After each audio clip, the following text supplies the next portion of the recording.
옛날 옛적 아주 먼 동네 자연치유 라는 비밀을 간직한 작은 마을이 있었습니다. 이 마을에서는 약을 먹는 대신 자연의 힘을 빌려 병과 싸우는 특별한 방법들이 오랜 세월 전해지고 있었죠. 마을 사람들은 약보다 더 오래 지속되는 효과적이며 부작용이 거의 없는 자연치유법을 활용하여 건강하게 지내고 있었습니다. 마을의 이야기에서 가장 유명한 인물은 의사 할아버지라는 별명을 가진 백발의 노인 기영씨였습니다. 기영씨는 한때 도시에서 온 유명한 의사였으나 자연의 신비로운 치유력에 매혹되어 결국 이 마을에 정착하게 되었습니다. 그는 여러 의학 서적을 읽고 다양한 연구를 하던 중 자연에 숨어있는 약초와 그 치유 효능에 대해 알게 되었고, 이를 통해 많은 환자들에게 놀라운 효과를 보여주었습니다. 첫 번째로 알려진 자연치유법은 바로 차가운 강물 요법이었습니다. 기영씨는 이 요법이 몸의 염증을 가라앉히고 피로를 덜어준다는 사실을 발견했습니다. 강물에 몸을 살짝 담그고 있으면 신비롭게도 몸에 열이 서서히 빠지고 심신이 편안해진다고 합니다. 이는 특히 스트레스와 만성 피로를 느끼는 사람들에게 효과적이었죠. 두 번째로 소개된 자연치유법은 산삼 꿀벌 체험입니다. 이 체험은 기영씨가 가장 자랑스러워하는 비법 중 하나로 산에 있는 야생의 꿀벌이 만든 꿀을 마시도록 하는 것이었습니다. 꿀벌들이 산삼꽃에서 채취한 꽃가루로 만든 꿀은 면역력을 증진시키고 심지어 불면증에도 좋은 효과를 가져다 주었습니다. 세 번째 자연치유법은 명상과 자연소리 듣기였습니다. 기영씨는 현대인들이 많이 겪는 정신적 스트레스가 만병의 근원임을 깨닫고 그 해결책으로 마음을 다스리는 명상과 자연의 소리를 활용했습니다. 매일 아침 산의 전기를 흡수하며 명상을 하고 바람 소리와 새 소리를 들으면서 자연의 리듬에 몸을 맡기면 마치 마음이 새로워지는 기분이었습니다. 마을에는 이러한 자연치유법 외에도 수많은 비법들이 전해져 내려왔습니다. 산의 묘약이라 불리우는 다양한 약초들, 별빛 아래서의 산책, 깨끗한 공기의 중요성 등등이 있었습니다. 마을 사람들은 매일 이러한 자연의 축복을 누리며 건강한 삶을 살고 있었죠. 시간이 지남에 따라 이 마을의 자연치유 이야기는 점점 퍼져나갔고, 많은 사람들은 이곳을 방문하며 자연의 치유 방법을 배우기 시작했습니다. 그들은 기영씨에게 감사하며 이 특별한 자연의 치유법을 도시에 돌아가서도 실천하려고 노력했습니다. 이 이야기의 요점은 단순히 자연이 답이다라는 것이 아닙니다. 자연을 이해하고 존중하고 우리의 생활 속에 끌어들였을 때 그 힘을 최대한 발휘할 수 있다는 것입니다. 현대 의학과 미처 알지 못했던 자연의 조화가 우리를 더 건강하고 행복하게 만들 수 있음을 일깨워주고 있습니다. 두 번째 이야기, 우리가 살아가는 현대 사회에서는 스트레스, 불규칙한 식습관, 운동 부족 등으로 인해 면역력이 저하되기 쉽다. 그래서 면역력을 높이는 생활 습관을 실천하는 것이 중요하다. 이 이야기는 몸과 마음의 건강을 위해 실천할 수 있는 10가지 면역력 증진 습관에 대해 깊이 있게 알아보려 한다. 첫 번째로 중요한 것은 규칙적인 운동이다. 운동은 신체의 혈액순환을 촉진시키고 면역세포의 활동을 활발하게 만든다. 이를 통해 병원체가 몸에 침투했을 때 신속하게 대응할 수 있게 한다. 그래서 하루 30분 이상, 일주일에 최소 5일간 유산소 운동과 근력 운동을 병행하는 것이 좋다. 두 번째는 충분한 수면이다. 수면 중에는 우리 몸이 하루 동안 손상된 세포를 복구하고 면역체계를 다시 정비한다. 성인은 하루 7에서 9시간 정도의 수면이 필수적이다. 일정한 시간에 잠들고 일어나는 습관을 들이면 체내 생체 시기를 조절하여 더 깊은 수면을 취할 수 있다. 세 번째는 스트레스 관리이다. 스트레스는 면역력을 약화시키는 주요 요인 중 하나이다. 육아, 명상 또는 심호흡과 같은 마음 챙김 활동을 통해 마음의 안정을 찾으면 스트레스 호르몬인 코르티솔 분비를 줄일 수 있다. 일상에서 소소하지만 확실한 행복을 찾는 것 또한 스트레스 완화에 도움이 된다. 네 번째는 균형 잡힌 식단을 섭취하는 것이다. 비타민, 미네랄, 그리고 항산화 성분이 풍부한 식품을 섭취하며 가공식품을 피하고 신선한 과일과 채소를 섭취하는 것이 바람직하다. 특히 비타민C가 많이 들어있는 감귤류 과일, 그리고 면역력 증진에 도움이 되는 마늘과 생강은 일상에서 꾸준히 섭취하면 좋다. 다섯 번째로는 충분한 물 섭취가 중요하다. 물은 몸의 근본적인 기능을 돕고 독소를 배출하며 우리 몸의 세포들이 올바르게 기능하도록 돕는다. 하루 8잔 이상의 물을 마시도록 노력해야 한다. 여섯 번째는 금연과 절주이다. 흡연은 면역체계를 억제하고 알코올은 과도한 소비 시 면역세포의 기능을 저하시키게 된다.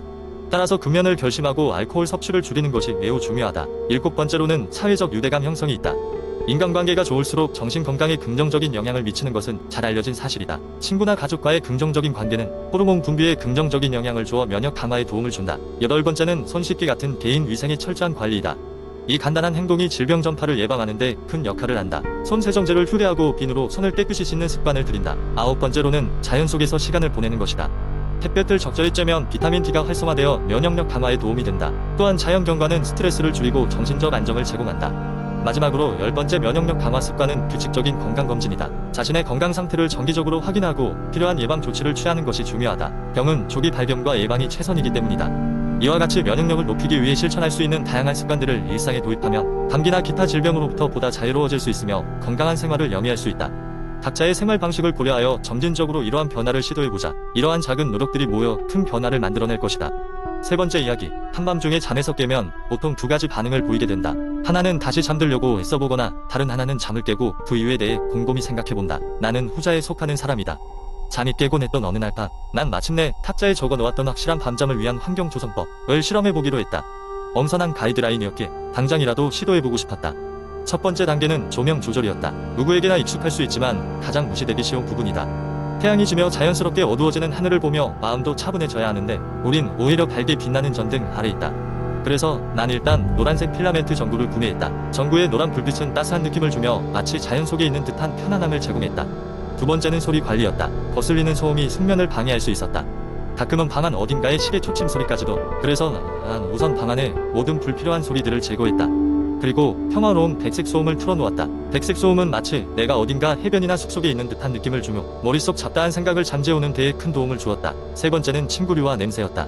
외출 후 집에 돌아왔을 때 포근한 냄새가 나면 기분이 좋아지는 것처럼 잘 때도 마찬가지였다. 호텔에서 묵을 때 그 새롭고 깔끔한 침대 시트에 기대어 잠드는 순간이 떠올랐다. 난 결국 새 시트 세트를 주문했고 라벤더 오일 몇 방울을 베개 옆에 떨어뜨렸다. 향기로운 라벤더 냄새가 코끝을 스치며 몸과 마음을 진정시켜 주었다. 마지막으로 마음의 준비였다. 모든 물리적 준비가 끝나도 정신이 준비되지 않으면 숙면에 실패할 수 있다. 그래서 자기 전 짧은 명상을 습관으로 삼기로 했다. 시간을 엄청 길게 들이지는 않았지만 몇 번 깊이 들이마시고 내쉬는 것만으로도 충분했다. 명상은 하루의 복잡성을 덜어내고 내가 몇 시간 동안은 쾌적하게 머무를 수 있는 상태로 이끌었다. 이 모든 변화를 거친 후 나의 수면의 질이 어떻게 변할지에 대해 적지 않은 기대가 있었다. 그리고 첫날 밤 후 일어난 순간 언제 깨서 다시 잠들 생각을 했었는지는 기억조차 나지 않았다.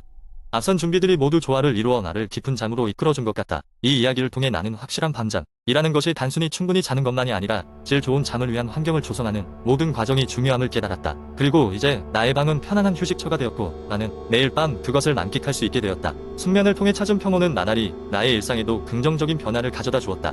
네 번째 이야기. 햇볕이 강렬하게 내리쬐는 어느 여름날 아침, 사람들은 속속들이 외출 준비를 하고 있었다. 그 중에서 혜진은 자외선 차단제의 중요성을 누구보다도 잘 알고 있는 사람 중 한 명이었다. 그녀는 자외선 차단제를 항상 챙겨 바르는 습관을 갖고 있었는데 그 이유는 오랜 세월 동안 피부를 지키기 위해 쌓아온 수많은 경험에 기초하고 있었다. 첫째 이유는 무엇보다도 피부 노화 방지였다.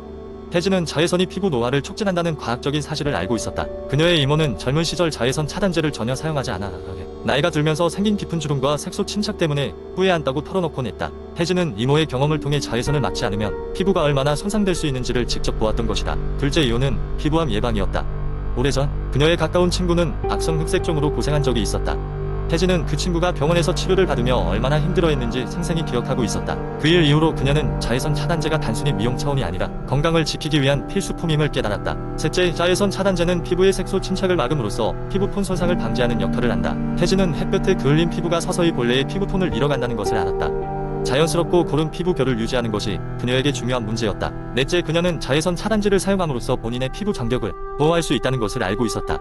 외부 유해 요소로부터 피부를 보호하는 것은 단순히 미용을 떠나 피부 건강을 유지하는 데 필수적이었다. 특히 기후 변화가 심해질수록 환경적 요인은 피부에 더 큰 영향을 미칠 수 있다. 마지막 다섯 번째 이유는 자외선 차단제를 매일 사용하는 것이 장기적으로 얼마나 비용을 절약할 수 있는지를 깨달았기 때문이다. 그녀는 병원을 방문하여 치료를 받는 것보다 미리미리 자외선 차단제를 바르는 것이 경제적으로 더 이득임을 실감했다. 이러듯 매일 자외선 차단제를 사용하는 것은 혜진에게는 더 이상 선택사항이 아니었다. 이는 그녀가 건강하고 젊은 피부를 오랫동안 유지할 수 있게 해주는 생활습관의 일환이었다. 그녀는 이러한 경험을 통해 매일 집을 나설 때마다 자외선 차단제를 잊지 않고 바르는 것이 얼마나 중요한지 주변 사람들에게 전파하고 있었다. 자외선 차단제는 단순한 화장품을 넘어 피부와 건강을 지키는 강력한 방패임을 그녀는 몸소 배우고 있었다.